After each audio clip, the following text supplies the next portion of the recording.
था।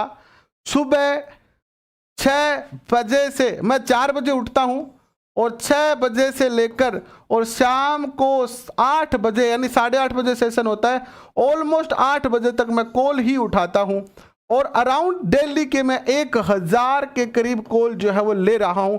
अब ये बात अलग है कि आपकी उसमें बारी नहीं आई क्योंकि आपने कॉल किया होगा क्लास के टाइम पे, उस टाइम कॉल नहीं उठा होगा। बाकी मैं ज़्यादातर 90% कॉल लेता ही हूं डेली के डेली। तो आइए करते हैं शुरुआत। देखिए, अंतर्राष्ट्रीय बाल दिवस की अगर बात करते हैं, पहला क्वेश्चन तो यही बनता है कि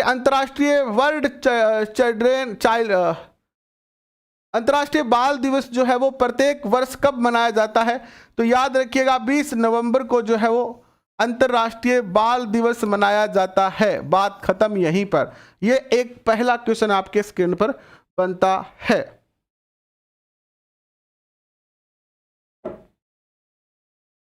समझ में आ रही है बातें आपको? अंतर्राष्ट्रीय बाल दिवस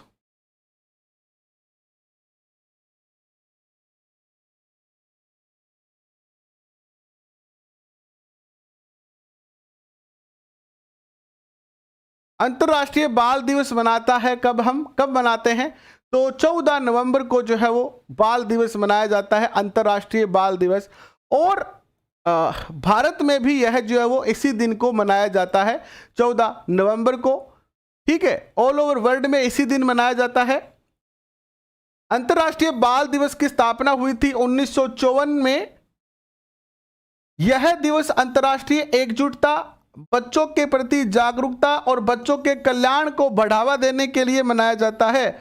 आप अध्यापक हो, मान लीजिए आप रीट के अंदर सेलेक्ट तो हो ही जाओगे, इसके बाद आप 14 नवंबर को अपने स्कूल में बाल दिवस मना रहे हो और अचानक कोई अभिभावक आ गया, आपसे पूछ लिया गुरुजी वो बाल दिवस क्यों हुआ है, क्यों मना वहां पर बाल दिवस, क्या कारण है बाल दिवस मनाने के लिए? तो आप बता सकते हो कि इस दिन 1954 20 नवंबर को यह शुरुआत हुआ और इसका उद्देश्य जो था वो अंतर्राष्ट्रीय एकजुटता के साथ बच्चों के प्रति जागरूकता, बच्चों के कल्याण को बढ़ावा देने के लिए कार्य किया जाता है। और भारत में इस दिन बाल अधिकार दिवस के रूप में मनाया जाता है। भारत में हम क्या मनाते हैं? ये बाल अधिकार दिवस के रूप में मनाते हैं। अंतर्राष्ट्रीय बाल दिवस सबसे पहले सन 1954 में 20 नवंबर को मनाया गया। ठीक है, सबसे पहले 1954 में मनाया जाएगा। इस दिवस की परिकल्पना एक भारतीय नागरिक थे। ये जो बहुत ही बेहतरीन क्वेश्चन है कि बाल दिवस मनाने का जो कॉन्सेप्ट दिया था वो किसने दिया था? कौन दे सकता है आपके हिसाब से? भारतीय दे सकता है और कौन दे सकता है? वी.के. करसन मेनन ने जो है ये कॉन्सेप्ट दिया बाल दिवस वाला। और 20 नवंबर को बाल दिवस के रूप में महत्व इसलिए बढ़ जाता है क्योंकि आज ही के दिन मेन मतलब 20 नवंबर के ही दिन जो है वो 1959 में संयुक्त राष्ट्र की एक आम सभा हुई, जनरल असेंबली, जिसमें बाल अधिकारों की घोषणा की गई थी। क्या हुआ था? 20 नवंबर 1954 को तो सबसे पहले बनाया गया था और 20 नवंबर 1959 को सबसे पहले जो है वो संयुक्त राष्ट्र ने जो है वो संयुक्त राष्ट्र की आम बाल सभा में बाल अधिकारों की जो हो क्या की थी? इन्होंने घोषणा की थी। क्या की थी? घोषणा की थी।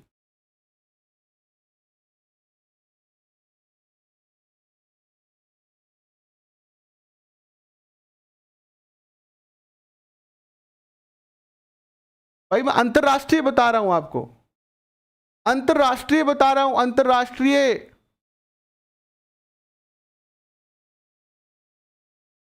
अंतरराष्ट्रीय बाल दिवस की बात हो रही है यहां पर। और भारत में जो बाल दिवस मनाया जाता है ना, जिसकी आप बात कर रहे हो, वो तो चाचा नेहरू का जन्म दिवस है, इसीलिए मनाया जाता है वो उस दिन को।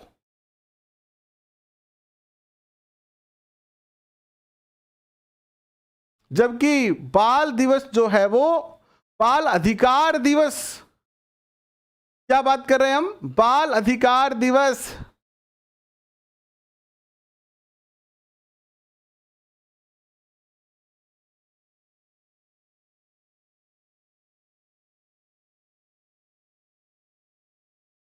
बाल अधिकार दिवस की बात कर रहे हैं हम यहां पर। एक मिनट,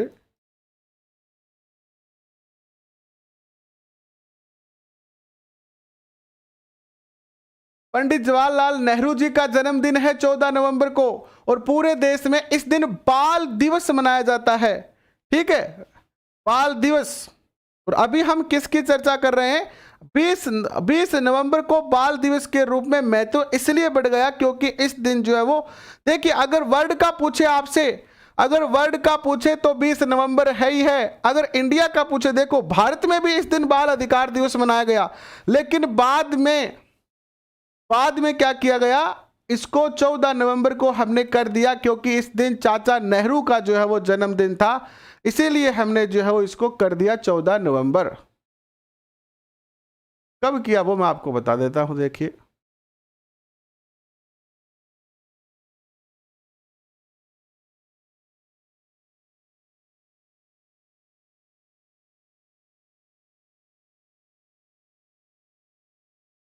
चलिए इसको हम बाद में देख लेंगे, कोई बात नहीं है। दो बातें याद रखना आपको, इंटरनेशनल और भारतीय। ठीक है, दोनों बातें याद रखना। अगर भारत का पूछे तो 14 नवंबर बताना है, और अगर पूछे इंटरनेशनल तो 20 नवंबर बताना है। और भारत का अगर पूछे तो आप क्या बताओगे? भारत का अगर पूछता है आपसे कोई तो आप आसानी से बता दोगे कि 14 नवंबर है, और अगर पूछता है इंटरनेशनल तो आप बता दोगे 20 है। ठीक है जी, आगे बढ़ते हैं।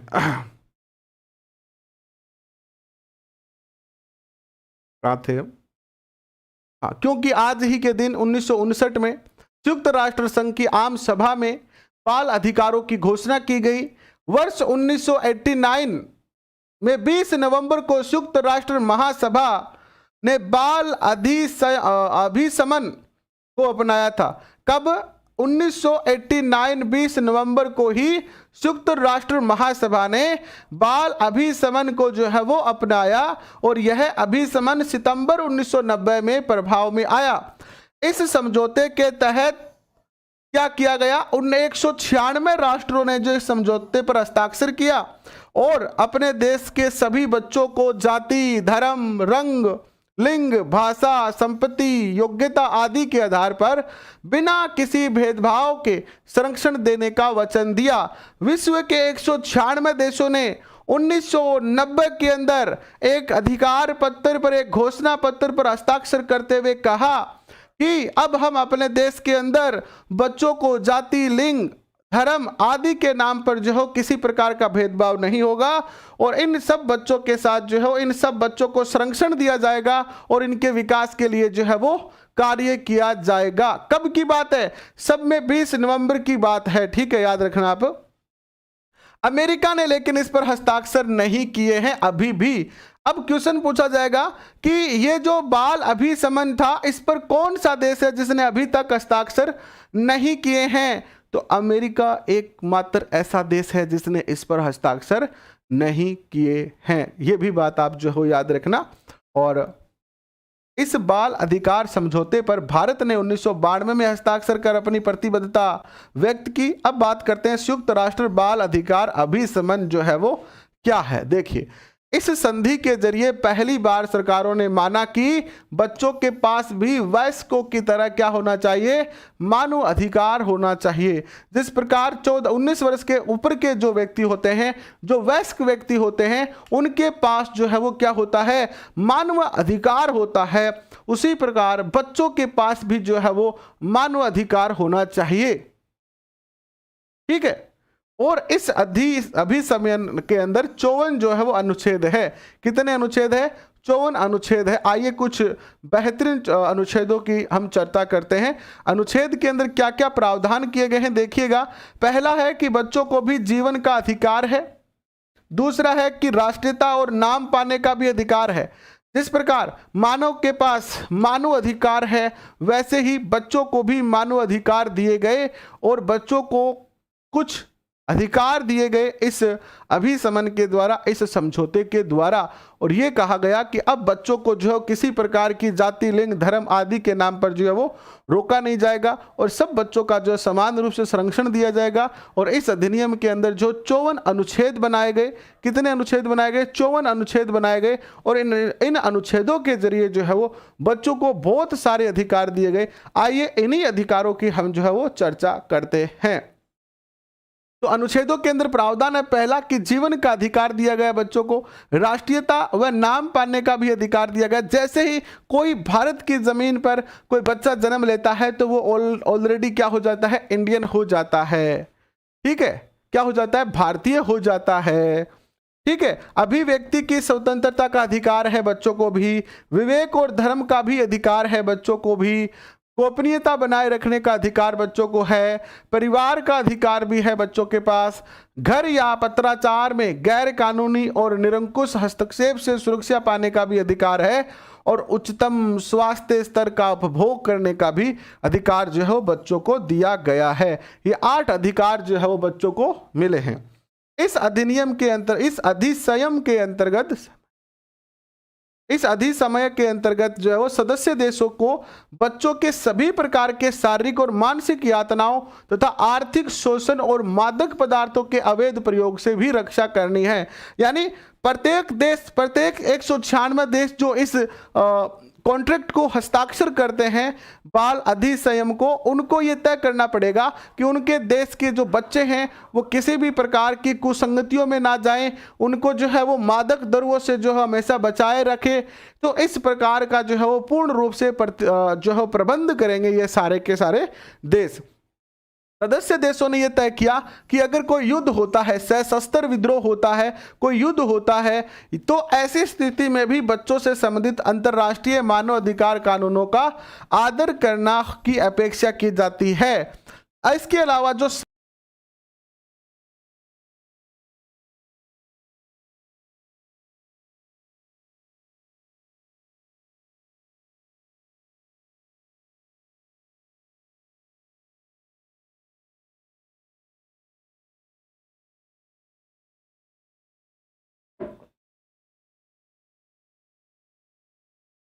अभी समय क्या होता है? अभी समय जो है वो एक एक्ट है, बालकों पर ऊपर जो है वो एक रूल बना दिया गया पूरे वर्ल्ड के देशों ने मिलकर, जिसमें 196 देश ने है मिलकर जो है वो एक जो है वो अभी समय का अर्थ भी यही है कि ये सारे देशों ने मिलकर जो है वो एक बालकों का अधिकार पत्र जो है वो जारी किया गया। और इस अधिकार पत्र में बालकों को कुछ अधिकार दिए गए, कुछ उसको विशेष सुविधाएं दी गई, और ये कहा गया कि आप जो है वो इन सुविधाओं का उपभोग करेंगे, और जो इन अभिसमनों को यानी इन रूलों को जो मानेगा वो देश जो है वो इसके ऊपर हस्ताक्षर कर दे। ठीक है, तो जो देश इस अभिसमन पर या इस अधिकार पत्र पर, बाल अधिकार पत्र पर साइन करता है, यानी सीधा सीधा कहें कि इस कॉन्ट्रैक्ट पर अगर कोई साइन करता है, हस्ताक्षर करता है, तो वो जो है वो इन रूलों को मानने के लिए बाध्य होगा। समिति अधिसमन में निर्दिष्ट बाल अधिकारों को प्रभावशाली बनाने की दिशा में जो है उठाए गए कदमों और उन अधिकारों का उपयोग करने की दिशा में हुई प्रगति के संबंध में तथा सदस्य देशों के द्वारा जारी की गई रिपोर्ट की समीक्षा करेगी। अब ये जो 10 सदस्यों की ये कमेटी है, 10 सदस्यों की एक कमेटी है, वो क्या करेगी? जितने भी हमारे 196 देश इसमें शामिल है, उन सभी 96 देशों से एक प्रति वर्ष जो है वो क्या मांगेगी? रिपोर्ट मांगेगी। ठीक है, और यह रिपोर्ट जो है वो किसको भेजी जाएगी? इस 10 सदस्य समिति को भेजी जाएगी, और ये 196 देश इनको भेजेंगे, और ये जो 10 सदस्य हैं इन सभी देशों की रिपोर्ट का जो है वो आंकलन करेंगे, विश्लेषण करेंगे, और विश्लेषण करने के बाद ये तय करेंगे कि कौन से देश में बच्चों के और बेहतर विकास के लिए, बच्चों के लिए और बेहतर कौन सी योजनाएं बनाई जा सकती है, और कौन से देश में क्या कमियां हैं, क्या वहां पर अच्छाइयां हैं, और वो एक रैंकिंग जो है वो जारी करती है, और उपयुक्त लगे वो सुझाव देती है। ठीक है, साइको का कोर्स पूरा हो गया आपका रीट का, साइको का कोर्स मैंने कंप्लीट करवा दिया है आपका रीट का। अब आपको 11th और 12th की बुक करवानी रही है साइको की, तो वो भी आपकी बहुत ही जल्दी वापस शुरू करेंगे। तब उससे पहले शिक्षण विधियां करनी आवश्यक है, तो इसीलिए एसएसटी की शिक्षण विधियां चल रही है। साइको वैसे आपको आपके 35 टोटल जो है वो सेशन बने हैं, तो उन 35 सेशन में आपकी साइको के सारे टॉपिक जो है हमने कंप्लीट आपको करवा दिए हैं। और आपको लोकेश कुमार 1885 से लेकर 1947 तक का भी करवाएंगे, और बहुत ही शॉर्ट में करवाएंगे वो भी। समिति यह समीक्षा करने की जिम्मेदारी है, ठीक है, ये समीक्षा मैंने बता दी। और 2 साल के भीतर और उसके बाद हर 5 साल, यानी कोई भी इस कमेटी का सदस्य बनता है, इस कॉन्ट्रैक्ट पर हस्ताक्षर करता है, इस संधि को स्वीकृत करता है, वह क्या करेगा 2 साल के भीतर और उसके बाद हर 5 साल पर, यानी ये रिपोर्ट जो कितने साल में भेजी जाएगी, हर 5 साल में, हर 5 वर्ष के बाद जो है वो ना, हर 5 वर्ष के बाद जो है वो ये प्रत्येक सदस्य देश एक रिपोर्ट जो साझा करेंगे, कि इनके साथ, इस कमेटी के साथ साझा करेंगे। बाद में चयनित देशों को बेहतरीन के लिए अनुशंसाएं भी दी जाएगी। संयुक्त राष्ट्र महासभा के 74वें स्तर के दौरान आयोजित इस उच्च स्तरीय बैठक में संधि के जरिए स्वस्थ जीवन और टिकाऊ आजीविका की दिशा में भी जो है प्रगति रेखांकित की गई है। और इस रिपोर्ट से देखिए क्या निकल के आता है कि ऑल ओवर वर्ल्ड में 26 करोड़ से ज्यादा बच्चे और युवा अब भी स्कूलों में पढ़ाई नहीं कर पा रहे हैं। यानी ऑल ओवर वर्ल्ड में देखें तो 26 करोड़ जो है वो बच्चे और युवा ऐसे हैं जो स्कूलों में पढ़ाई नहीं कर पा रहे हैं, जबकि 65 करोड़ से ज़्यादा लड़कियां और महिलाएं शादी के 18 वर्ष की उम्र से पहले ही कर दी जाती है। वर्ल्ड के अंदर 65 करोड़ महिलाओं की और लड़कियों की शादी 18 वर्ष की आयु से पहले कर दी जाती है। हर 4 में से एक बच्चा ऐसे इलाके में रहने को मजबूर है जहां 2040 तक सीमित जल संसाधन होंगे। ऐसे में सदस्य देशों से अपील की गई कि इन चुनौतियों को देखते हुए सदस्य देशों को अपने संकल्पों को और मजबूत बनाना है, संकल्पों को और मजबूत जो है वो बनाना है। अमेरिका को छोड़कर बाकी 196 देश जो है वो इसके क्या है, इस संधि पर हस्ताक्षर कर चुके हैं। अमेरिका भी सोच रहा है, मनसा जाहिर कर रहा है कि मैं भी शामिल हो जाऊं, लेकिन अभी शामिल हुआ नहीं है ये।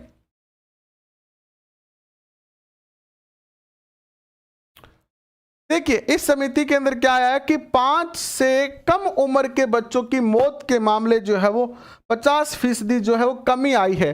जो देश इस बाल अधिकार संधि के ऊपर हस्ताक्षर किए हैं, उन देशों के अंदर 5 वर्ष की आयु से जो कम बच्चों की मौत हुई है, उसमें 50% तक जो है वो क्या आई है, गिरावट आई है। साथ ही कुपोषण से पीड़ित बच्चों की संख्या में भी गिरावट दर्ज की गई है। आधुनिक दुनिया में बच्चों और युवाओं को पेश आने वाली चुनौतियों से निपटने के लिए उनके अनुरूप कार्रवाई भी की जा रही है। भारत में बाल अधिकार की चर्चा करते हैं। अभी तक हमने चर्चा की है किसके बारे में, विश्व के बारे में, विश्व के बारे में हमने जो है अभी तक चर्चा की है। अब देखिएगा यहां आप जो है वो यहां पर एक 14 नवंबर कर दीजिए, ठीक है, क्या कर दीजिए, 14 नवंबर कर दीजिए। भारत में पूरी दुनिया के साथ ही इसको छोड़ दीजिएगा। भारत में जो है 14 नवंबर को बाल अधिकार दिवस या बाल दिवस, देखो बाल अधिकार दिवस आएगा तब तो सही है। ये थोड़ा सा इसको और देखना पड़ेगा भैया, क्योंकि बड़ी बुकों में जो है ना, क्योंकि मैं जो नोट्स बना रहा हूं वो लक्ष्मीकांत वाली और उसमें 20 नवंबर ही लिखा हुआ है। देखिए यहाँ ऐसे कर लीजिए कि 20 नवंबर को तो जो है क्या मनाया जाता है, 20 नवंबर को बाल अधिकार दिवस मनाया जाता है, और 14 नवंबर को जो है वो बाल दिवस मनाया जाता है। बाल दिवस और बाल अधिकार दिवस में अंतर है भाई। बालकों को अधिकार जिस दिन मिले थे, अंतरराष्ट्रीय नियम के मुताबिक बच्चों का मतलब क्या होता है, मतलब क्या होता है, अंतरराष्ट्रीय नियम के अनुसार बच्चों का मतलब होता है कि जिनकी उम्र 18 साल से क्या हो, कम हो। यह वैश्विक स्तर पर बालकों की परिभाषा है, जिसे बाल अधिकार पर संयुक्त राष्ट्रीय कन्वेंशन ने स्वीकार भी की है कि जिस बालक की आयु 18 वर्ष से कम है वो क्या माना जाएगा, बालक माना जाएगा, और जिसकी 18 हो गई है, 18 प्लस हो गई है, वो बालक नहीं माना जाएगा। भारत का सवाल, भारत में सभी 18 साल की उम्र के बाद के कोई भी व्यक्ति मतदान कर सकता है, यानी जिस बालक की आयु 18 साल हो चुकी है उसको हमने जो मतदान का अधिकार दे दिया है। हमने जो है वो ड्राइविंग लाइसेंस बनाने की उसको छूट दे दी गई है, या किसी भी प्रकार के अन्य कानूनी समझौते जो 18 साल का व्यक्ति बालक जो हो कर सकता है। साल 1992 में UNCRC United national convention on the right of the child को स्वीकार करने के बाद भारत ने अपने बाल कानून में काफी फेरबदल किए। इसके तहत यह व्यवस्था की गई कि जो व्यक्ति 18 वर्ष से कम उम्र का है उसे देखभाल और संरक्षण की आवश्यकता है। यानी भारत ने क्या किया, ये जो यूनाइटेड नेशन के जो राइट थे बच्चों के, उनमें भी कई और इंक्लूड करके बच्चों को कुछ और जो है वो क्या दिया गया, कुछ और जो अधिकार दिए गए, जिसमें पहली बात यह कही गई कि जिन बालकों की 18 वर्ष से कम आयु है उनको संरक्षण की आवश्यकता होती है, वो अपने अभिभावकों के साथ रहेंगे तो ज्यादा बेहतर रहेंगे और वह राज्य में ऐसी सुविधा प्राप्त करने का अधिकारी है। इसके लिए भारतीय संविधान में सभी बच्चों के लिए कुछ खास अधिकार सुनिश्चित किए गए। जैसे एक तो अनुच्छेद आता है भारतीय संविधान का, अनुच्छेद 21 क। अनुच्छेद 21 क ये कहता है कि 6 से 14 वर्ष की आयु वाले सभी बच्चों की अनिवार्य और निःशुल्क शिक्षा प्रारंभ की जाएगी। यानी भारत ने ये एक्स्ट्रा अधिकार दिए हैं अपने देश के बच्चों को। ठीक है, भारत ने जो है वो एक्स्ट्रा कुछ अधिकार दिए हैं।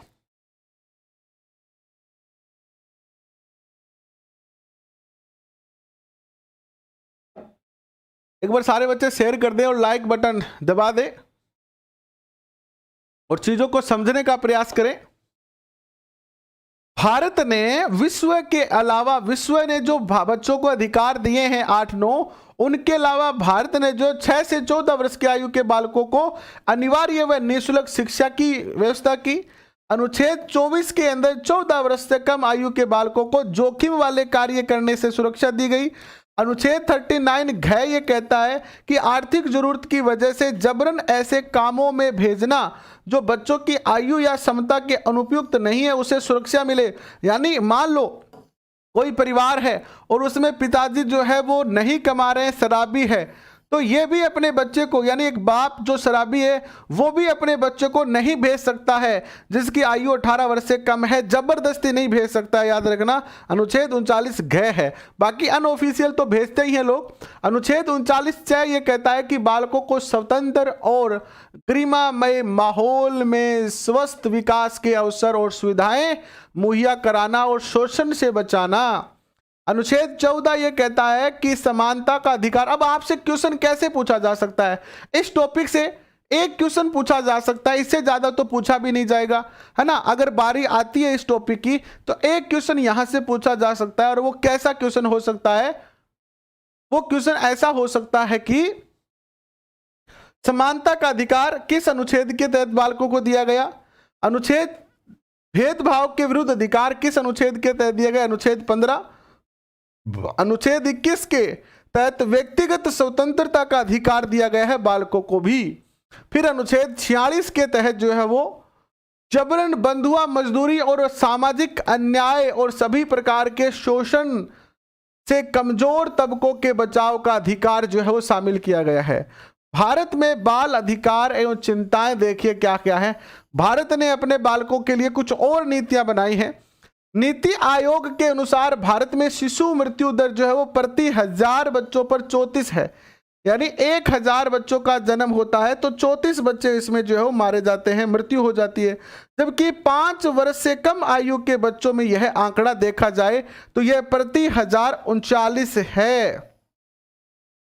इसमें से अधिकांश बच्चों की मृत्यु डायरिया और निमोनिया से होती है। यह जरूर याद रखना, भारत में जो है वो 1 से 5 वर्ष के बच्चों की सबसे ज्यादा मृत्यु किस रोग से होती है? डायरिया और निमोनिया से।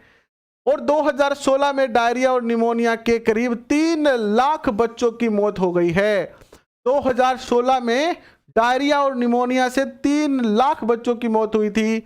भारत में हर साल अकेले कुपोषण से ही 10 लाख बच्चे जो है वो मारे जाते हैं, जो कि बिहार, मेघालय, मध्य प्रदेश उन भारतीय राज्यों में शुमार है जहां 10 में से 4 बच्चे क्या हैं? कुपोषित हैं। 10 में से 4 बच्चे जो है वो कुपोषण का शिकार है इन राज्यों में, बिहार, मेघालय और मध्य प्रदेश के अंदर।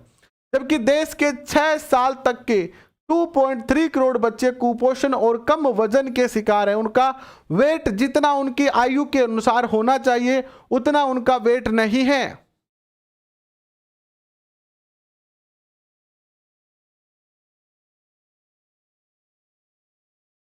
10 में से 4 बच्चे कुपोषण का शिकार है। 10 में से 4 बच्चे कुपोषण का शिकार है। देख लो क्या स्थिति बन रही है देश की। Industrial information system for education अर्थात डाइस, ये एक संस्था है। डाइस का पूरा नाम पूछा जा सकता है आपसे। इंस्ट्रिक्ट इंफॉर्मेशन सिस्टम फॉर एजुकेशन, ठीक है। सॉरी मैंने गलत उच्चारण करा है 2 बार। District information system for education, ठीक है।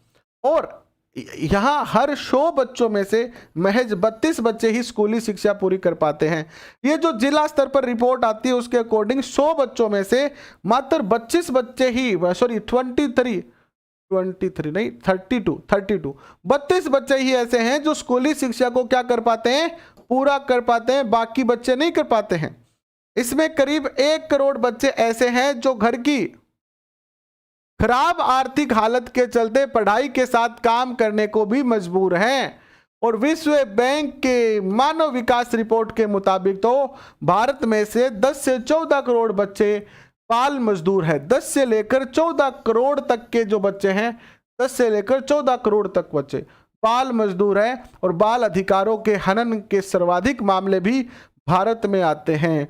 बाल अधिकारों का हनन सबसे ज्यादा कहां होता है? इंडिया में ही होता है। भारत में बच्चे आबादी के लगभग 40% है। यह भी क्वेश्चन पूछा जा सकता है कि टोटल जो भारत की आबादी है उसका कितना प्रतिशत जो है वो बच्चे हैं? तो कितना प्रतिशत है? 40% टोटल जनसंख्या का जो है वो क्या है? बच्चे हैं भारत के अंदर। देख लो अब युवा कितने हैं भारत में। अपनी सामाजिक, आर्थिक और भू राजनीतिक परिस्थितियों की वजह से ये असहाय भी हैं। बाल श्रम, बच्चों के दुर्व्यवहार, विस्थापन और असुरक्षित प्रवासन की चिंताएं इनकी रही है। पेशेवर यौन शोषण के लिए गैर कानूनी खरीद फरोख्त भी एक जो भारत में चुनौती है। बच्चों को बेच दिया जाता है, खरीदने वाले भी बहुत हैं, बेचने वाले भी बहुत हैं। इनको जो है वो मजदूरी में लगा के रखते हैं। जो बड़े बड़े उद्योग हैं उनके अंदर इनको लगाए रखते हैं, ठीक है, खरीद कर बच्चों को। और विदेशों में भी जो है वो ह्यूमन ट्रैफिकिंग के जरिए जो बच्चों को भेजा जाता है। अब आगे बढ़ते हैं, थोड़ा सा समझ में आ रही है चीजें? स्क्रीन पूरी क्यों नहीं दिख रही है? देखो पूरी।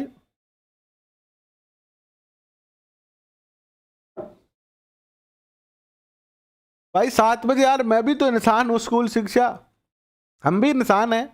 7 बजे कैसे कर दे बताओ? हैं? बाकी भी तो काम होते हैं ना यार इंसान के। ठीक है, आपका साथ है तो बिल्कुल सब चीजें टाइम पर हो रही है। 7 बजे तो संभव ही नहीं है भाई। 7 बजे कोई पढ़ने का टाइम थोड़ी होता है। 7 बजे खाना खाने का टाइम होता है, ईश्वर वंदना का टाइम होता है ना। 7 बजे के टाइम कौन पढ़ता है यार भाई? आप क्या बात कर रहे हो, है ना? ये बात तो ठीक है कि लहरों से डरकर नौका पार नहीं होती, और पार उसी की नौका होती है जो नदी के बहाव के विपरीत चलाता है। इधर से नदी बह रही है ना, तो नदी के बहाव के साथ नहीं, साथ तो हर कोई चल सकता है, विपरीत चलना सबसे बड़ा कठिन कार्य होता है। आगे बढ़ते हैं। घरेलू कार्य भिक्षावृत्ति, मानव अंगों का कारोबार, पोर्नोग्राफी की समस्या भी बनी हुई है और बाल विकास के लिए योजनाएं भी बहुत सारी बनाई गई है। बाल विकास के लिए पहली योजना आती है आंगनबाड़ी सेवा। भारत में आंगनबाड़ी में काम किया गया है। इस योजना का उद्देश्य 6 साल से कम आयु के बच्चे, देखो 6 से 14 साल के बच्चे तो कहां जाएंगे, स्कूल चले जाएंगे, वहां पर फ्री है। और 6 साल से नीचे के जो बच्चे हैं, यानी 6 साल से कम आयु के बच्चों का समग्र विकास करना है। इस योजना के तहत 6 साल से कम आयु के सभी बच्चों और गर्भवती महिलाओं एवं धानी माताओं को लाभार्थी माना गया है आंगनबाड़ी का। इसके अलावा किशोरी योजना भी चल रही है। इस योजना का उद्देश्य किशोरियों को सुगमता प्रदान करना, शिक्षित करना, सशक्त बनाना, ताकि पोषण एवं स्वास्थ्य स्तर में सुधार के माध्यम से उन्हें आत्मनिर्भर और जागरूक नागरिक बनाया जा सके।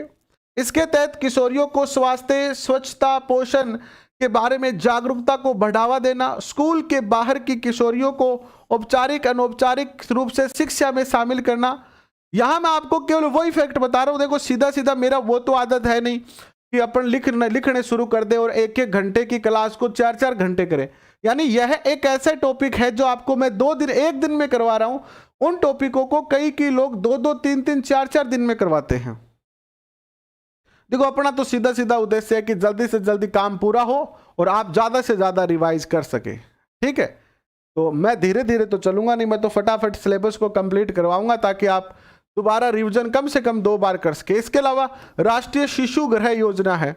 इस योजना का उद्देश्य कामकाजी माताओं हेतु उनके छोटे बच्चों के लिए एक सुरक्षित स्थान प्रदान करना है। यह प्रयास महिला सशक्तिकरण, ये यहां पर गलत है, की दिशा में एक प्रभावकारी कदम साबित हो। यानी जो महिलाएं गवर्नमेंट जॉब है या प्राइवेट जॉब है या कोई कार्य करती है और उनके घर में छोटे बच्चे हैं, तो उनके लिए एक राष्ट्रीय शिशु गृह योजना बनाई है जहां वो अपने बच्चों को क्या कर सकते हैं, छोड़ सकते हैं। 6 साल तक बच्चों के संरक्षण और विकास की दिशा में एक उल्लेखनीय पहल है ये। इसके अलावा बाल संरक्षण सेवा, इस योजना का उद्देश्य कानून का उल्लंघन करने वाले बच्चों की देखरेख एवं संरक्षण के लिए सुरक्षित और निरपराध परिवेश प्रदान करना, सामाजिक संरक्षण में व्यापक उपायों के माध्यम से बच्चों की उपेक्षा, शोषण, परित्याग और परिवार आदि से अलगाव का मार्ग प्रशस्त करने वाली कार्यवाहियों को रोकना। यानी कभी कभी बालक क्या होते हैं, अपने घर छोड़कर भाग जाते हैं। जब बालकों की उपेक्षा की जाती है, जब उनका शोषण होता है, कभी कभी परिवार वाले निकाल देते हैं, है ना, कभी कभी बालक जो है वो असफलताओं से डरकर घर छोड़कर चला जाता है। तो ऐसी स्थिति में इनको रोकना इस उद्देश्य में शामिल है। गैर संस्थानीय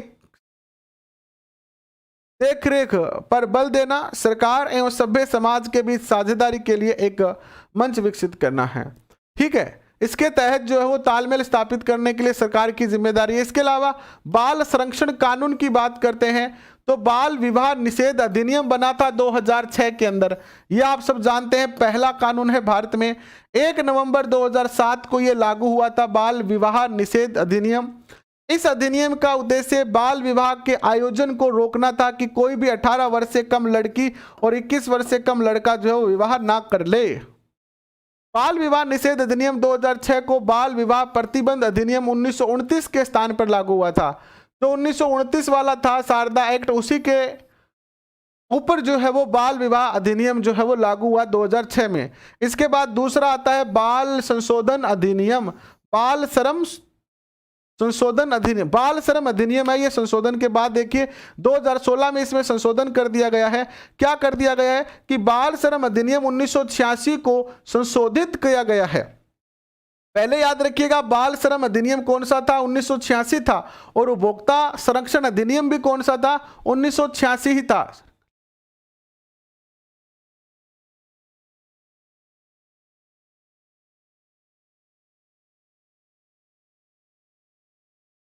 यार काले रंग से कहीं आंखों पर प्रभाव पड़ा यार, भाई क्या बात करो यार। कृष्ण नायक क्या बात कर रहे हो, काले रंग से आंखों पर प्रभाव पड़े और पीले रंग से आंखों पर प्रभाव कौन पड़े। आज तो बात यार भाई तेरे से ही सुनिए, अनोखी बात होगी। तो आपने कही ग्रहणी का तो अनोखी बात होगी।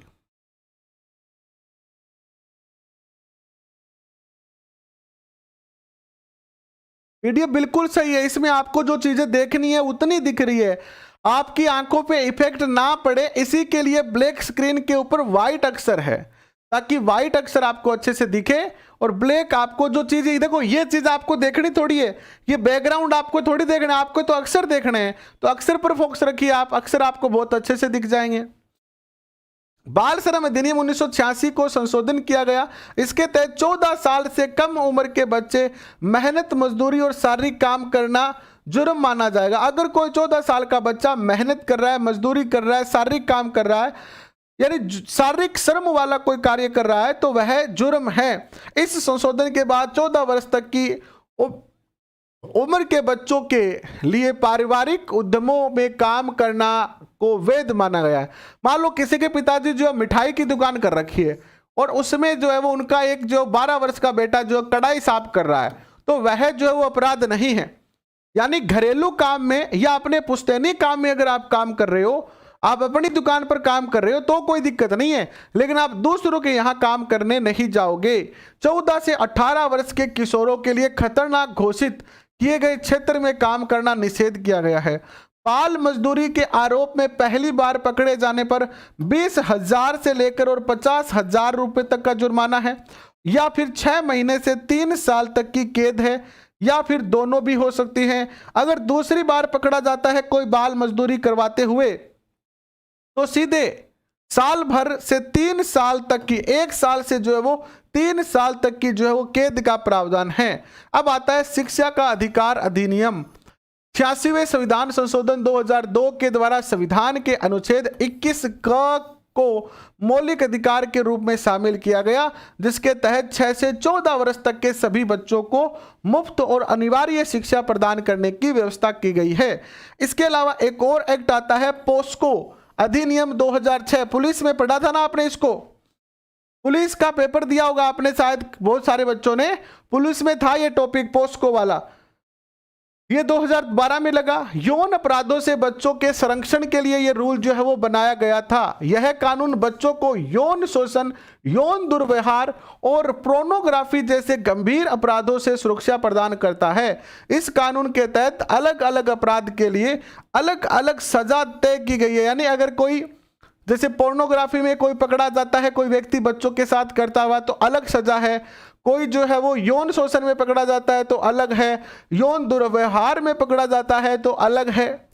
ठीक है, अलग अलग सजा मिलेगी सबकी। जैसे 5 साल की इसमें मिल गई, 2 साल की इसमें मिल गई और 3 साल की इसमें मिल गई, तो टोटल सजा 10 वर्ष हो जाएगी। भैया ध्यान रखना। देश भर में लागू होने वाले इस कानून के तहत सभी अपराधों की सुनवाई एक विशेष न्यायालय में कैमरे के सामने बच्चे के माता पिता की मौजूदगी में होती है। वीडियो रिकॉर्डिंग होती रहेगी, बच्चे के माता पिता वही रहेंगे और ये सारे जो है वो सुनवाई का कार्य होगा और उचित जो है वो दंड दिया जाएगा। जो भी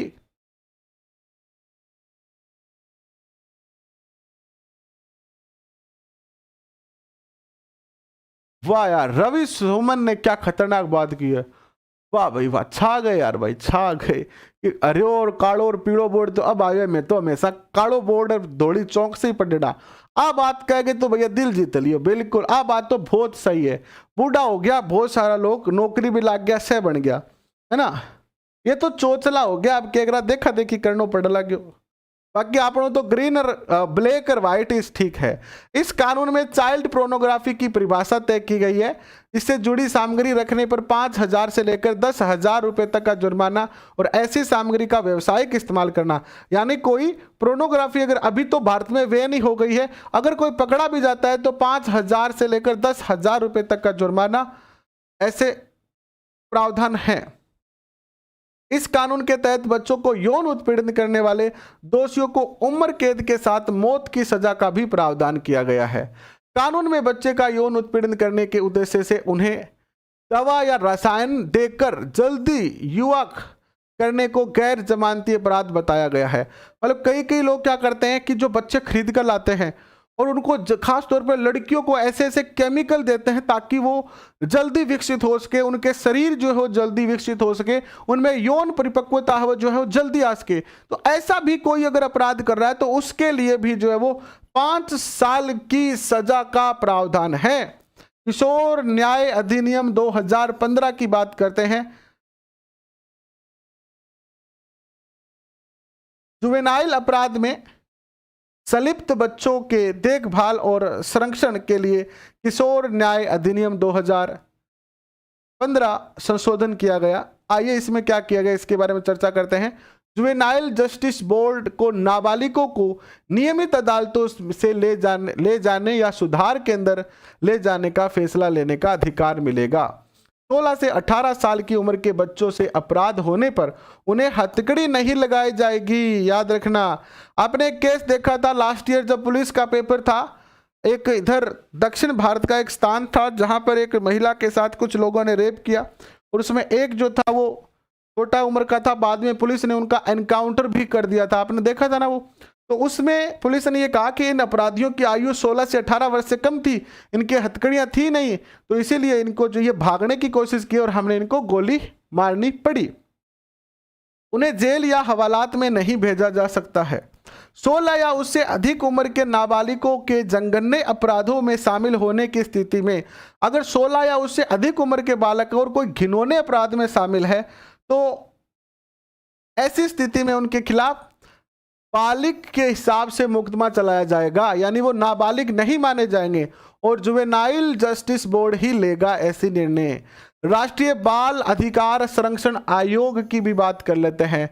बच्चों के लिए बने विभिन्न कानूनों और अधिकारों को लागू करना चुनौतीपूर्ण कार्य है। इसके लिए राष्ट्रीय बाल अधिकार संरक्षण आयोग की स्थापना 5 मार्च 2007 को की गई, ये याद रखना। और इसकी स्थापना राष्ट्रीय बाल अधिकार संरक्षण आयोग अधिनियम 2005 के तहत जो है वो की गई है।